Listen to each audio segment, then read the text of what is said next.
Bienvenue sur ce live quotidien du challenge 365 jours. Vous commencez à connaître. Comment allez-vous? Dites-moi comment vous vous sentez aujourd'hui. Pour ma part, ça va. Je suis même un petit peu émotionnelle, un peu challengée sur une notion, on va dire, sur un concept ces derniers jours là. Enfin, pas que ces derniers jours, mais ça revient en force un peu en ce moment là.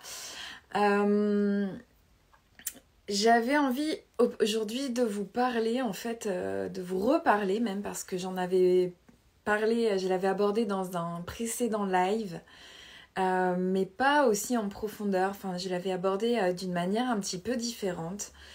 Et là, aujourd'hui, j'avais vraiment envie d'aller plus en profondeur et d'aller mettre de la conscience sur le fait d'investir sur soi. Et de vous partager un petit peu la vision que j'en avais justement, au-delà de juste, voilà, j'investis sur moi, je dépense de l'argent, d'aller voir un petit peu ce qu'il y avait derrière, d'aller peut-être voir les couches en dessous, d'aller soulever la première, de juste dépenser de l'argent ou voilà, parce qu'on doit, surtout quand on est entrepreneur ou qu'on veut changer, se reconvertir. Voilà, la nécessité de réinvestir sur soi dans le sens se reformer. Alors que là, je vais l'aborder plus d'un aspect développement personnel en fait et répondre à ses propres besoins.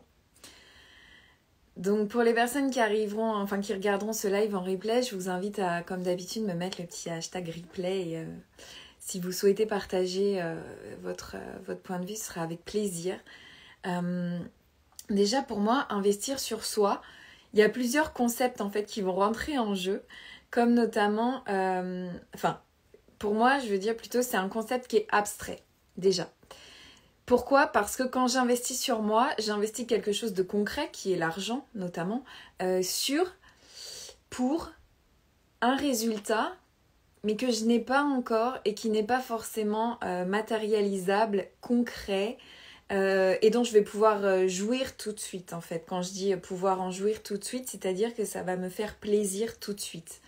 Donc je fais le parallèle, ça va pas être la même chose quand je dépense de l'argent pour aller au restaurant, pour acheter le dernier iPhone, pour investir dans ce qui me nourrit en fait, acheter quelque chose qui va me faire plaisir sur le moment, je vais l'avoir dans les mains, ou je vais pouvoir goûter tout de suite, ou je vais aller au cinéma voir un film, ou je vais pas avoir le résultat tout de suite, parce que l'investissement sur soi, que ce soit formation, développement personnel et même sportif, le résultat va pas être au rendez-vous dans l'immédiat.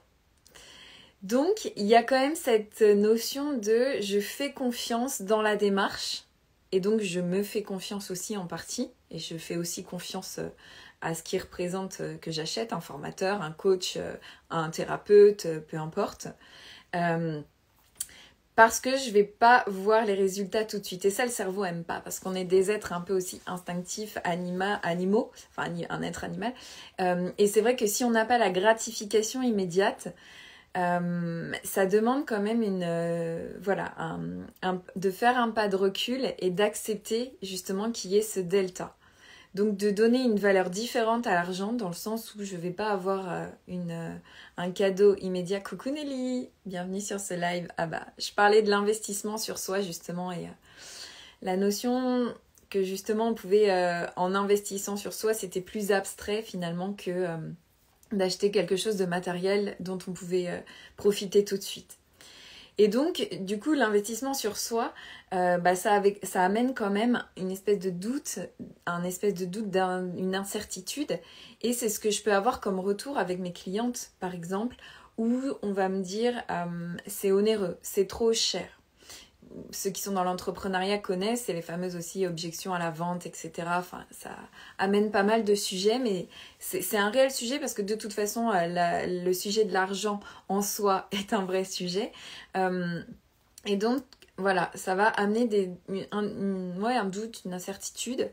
Et surtout, par rapport à l'engagement que ça représente aussi pour que ça porte ses fruits. C'est-à-dire que là... j'ai pas juste mis de l'argent et je reçois, c'est-à-dire qu'il va y avoir aussi cette démarche d'engagement, d'effort, entre guillemets, de m'investir moi pour que ça dure aussi. Donc m'investir dans le changement, m'investir dans la démarche et suivre la progression d'une certaine manière, mais qui est beaucoup moins palpable que quand on achète un bien matériel. Donc vraiment pour moi, investir sur soi, ça a déjà ce concept qui est un petit peu abstrait, qui n'est pas palpable. C'est aussi un concept qui est nouveau. Nouveau dans le sens, par rapport à la pyramide de nos besoins. Déjà, ce dont on a besoin à la base, hein, c'est de survivre, donc de se nourrir, d'avoir un toit, d'être à l'abri des prédateurs, c'était avant, mais en tout cas d'être en sécurité, d'avoir chaud. Voilà, donc en fait, il y a toute cette fameuse pyramide que vous connaissez sûrement. Coucou Raphaël, bienvenue sur ce live. J'espère que tu vas bien. Donc, investir sur soi, c'est nouveau aussi comme concept, dans le sens où même si ça fait plusieurs années, en tout cas c'est dans la société dans laquelle on n'est plus finalement à se préoccuper de nos besoins primaires, j'ai envie de dire, de survie. On passe un petit peu sur la zone de confort, dans le sens où je vais investir sur moi pour mon bien-être, pour me développer, pour progresser, mais fondamentalement j'en aurais pas besoin. Après, c'est que justement, voilà, j'ai sécurisé les différents paliers de survie, de bien-être, ce qui compte pour moi. Et là, je peux accéder finalement un peu la cerise sur le gâteau qui est, j'ai le luxe de pouvoir investir sur moi parce que mon lieu de vie, la société dans laquelle je vis, comment ça se passe, en tout cas en ce moment. Après, on est à l'abri de rien, mais en tout cas, pour le moment, c'est sécure.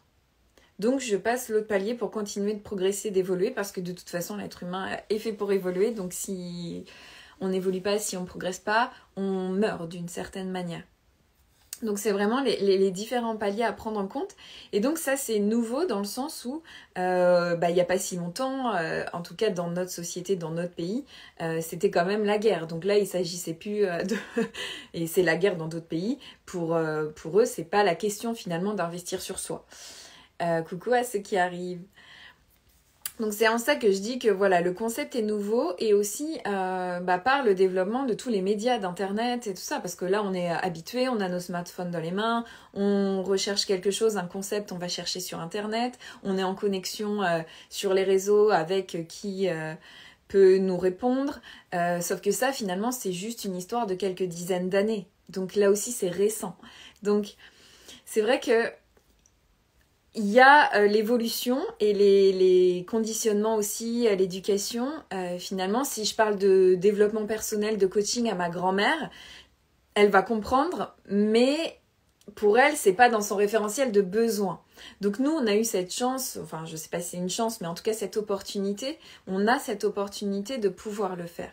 Mais nos réflexes, j'ai envie de dire, mettent un peu plus de temps à évoluer et c'est pas forcément intuitif que de se dire je vais dépenser 10 000 € pour investir sur mon évolution, mon développement, ma progression. Par contre, ça va être... on va pas se poser la question pour lâcher une somme équivalente, donc je sais pas, équivalente, c'est à peu près une petite voiture, on va dire. Là, on va pas se poser la question parce que c'est la nécessité, c'est comme ça et c'est déjà instauré. Alors qu'il y a quelques années, enfin qu'il y a même plusieurs dizaines d'années, justement le référentiel aurait été autre. 10 000 €, ça aurait été trop cher pour une voiture et c'était le cas. Voilà, donc vraiment de remettre dans le contexte aussi et de voir comment la notion d'investissement sur soi peut justement venir chercher des choses qui sont beaucoup plus larges que juste lâcher une somme d'argent ou dire c'est trop cher, c'est trop onéreux en fait. Parce que j'y viendrai à peu près à la fin pour justement voir qu'est-ce que ça vient toucher finalement, qu'est-ce que ça vient chercher.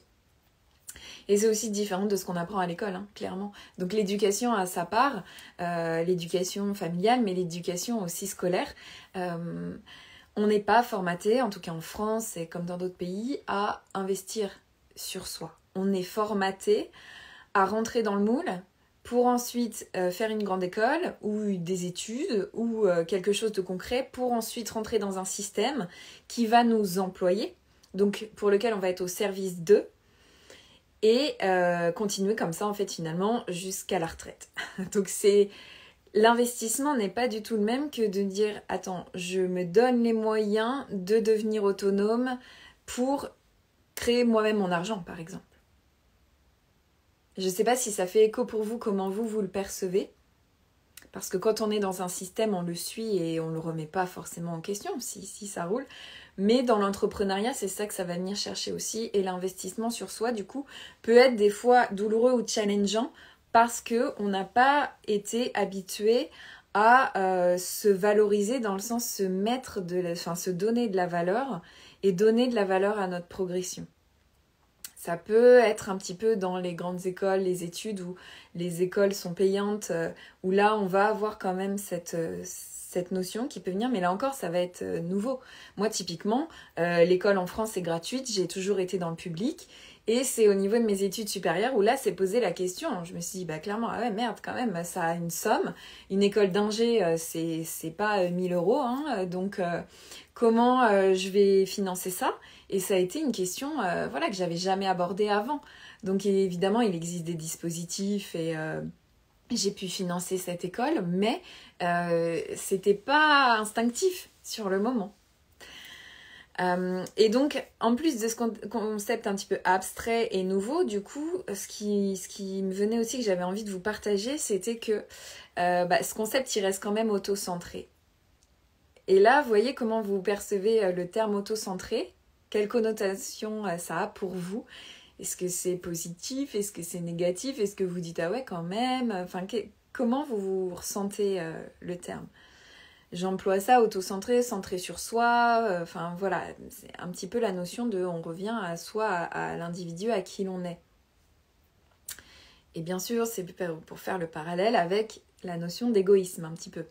Ça veut dire que si j'investis sur moi, je mets de l'argent, de la valeur sur moi.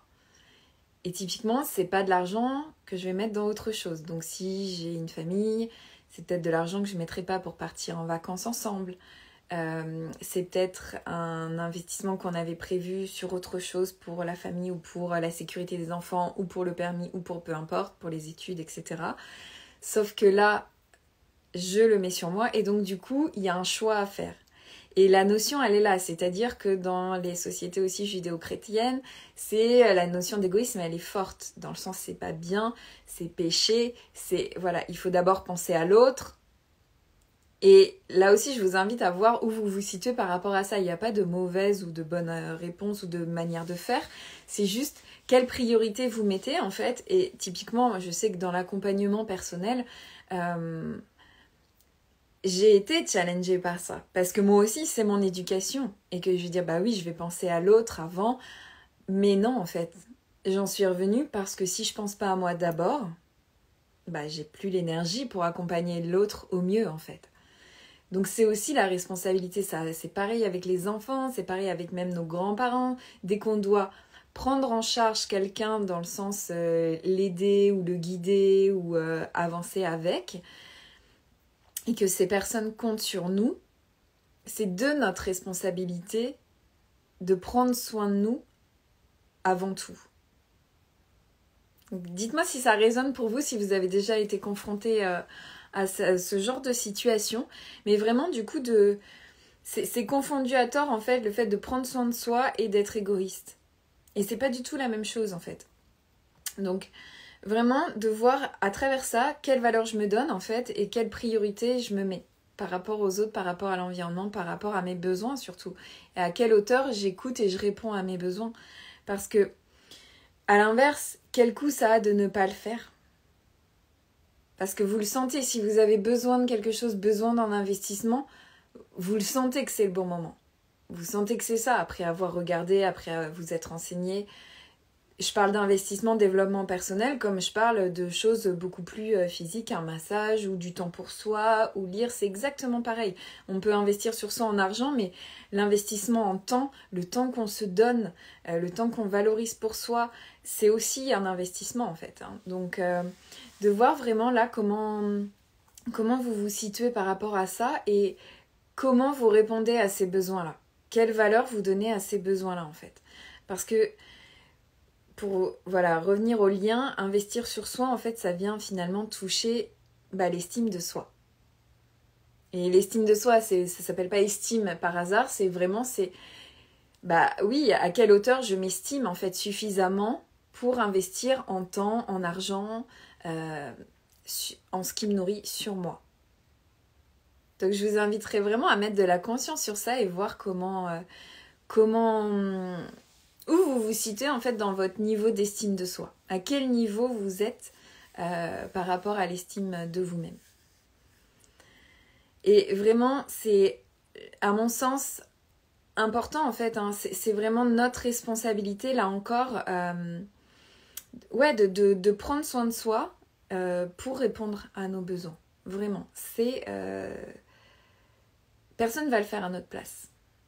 En fait. Et même si dans l'éducation, notre parcours, au début, oui, nos parents ont décidé pour nous, le système a décidé pour nous, là, il y a vraiment à revenir et à se recentrer, justement, pour faire un petit état des lieux et dire où je me situe aujourd'hui, de quoi j'ai besoin et à quelle hauteur je réponds à ces besoins, en fait. Et donc, à travers ça, à quelle hauteur je me donne de la valeur et j'élève mon niveau d'estime de moi. Voilà pour aujourd'hui. Donc je ne sais pas si ça vous a parlé, si ça a fait écho. En tout cas, c'est le partage que j'avais envie de vous faire et sur lequel il me semblait important de mettre de la valeur, justement. Donc je vais vous souhaiter une très bonne journée. N'hésitez pas à me dire en commentaire ce que ça vous a évoqué, à me partager vos ressentis. Et je vous dis à demain pour le live suivant.